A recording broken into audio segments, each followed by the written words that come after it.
Hello, hello, hello. Good evening. It is day 137 of reading the Bible in a year. It is day 137 of reading the Bible in a year. And this is the second reading of tonight. And I am quite tired. So I will try and finish this quickly. I am reading 2 Chronicles chapter 12. Yes? Yes. Egypt attacks Judah. Now it came to pass when Rehoboam had established the kingdom and had strengthened himself that he forsook the law of the Lord and all Israel along with him. And it happened in the 5th year of King Rehoboam that Shishak, the king of Egypt, came up against Jerusalem because they had transgressed against the Lord. With 1,200 chariots, 60,000 horsemen, and people without number who came with him out of Egypt, the Lubim and the Sukkim and the Ethiopians. Wow. And he took the fortified cities of Judah and came to Jerusalem.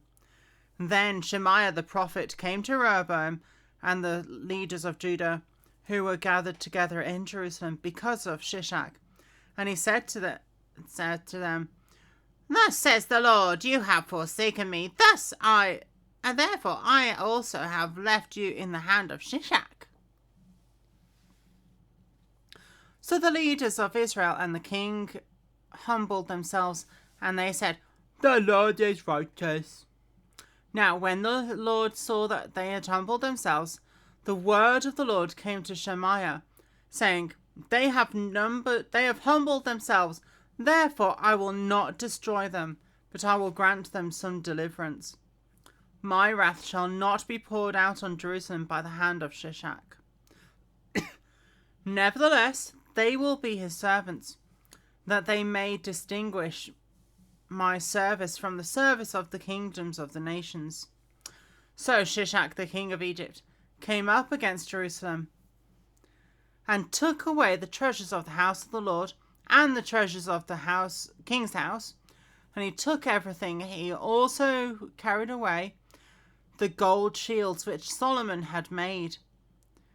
Then King Rehoboam made bronze shields in their place and committed them to the hands of the captains of the guard, who guarded the doorway of the king's house. Whenever the king entered the house of the Lord, the guard would go and bring them out. Then they were to take them back into the guard room. Take what? I don't know. When he humbled himself, the wrath of the Lord turned from him, and so as not to destroy him completely, and the things also went well in Judah. End of Rehoboam's reign. Thus King Rehoboam strengthened himself in Jerusalem and reigned. Now Rehoboam was 41 years old when he came to become king, and he reigned 17 years in the land of Jerusalem, the city which the Lord had chosen him out of all the tribes of Israel, to put his name there. His mother's name was Naamah, an Ammonitess. And he did evil, because he did not prepare his heart to seek the Lord.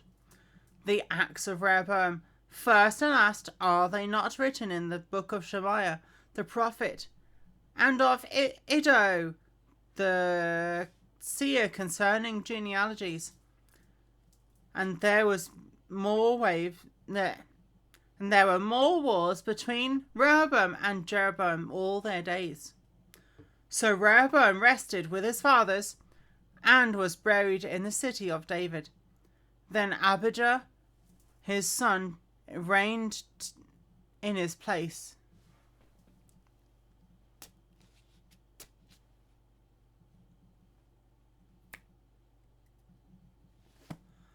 Yeah, that was interesting.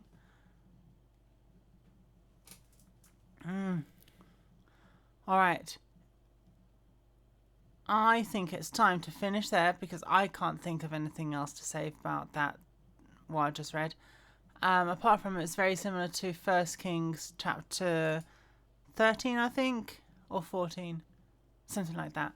And yeah, I am tired, but I've got 2 more readings to do, so I will see you in a minute.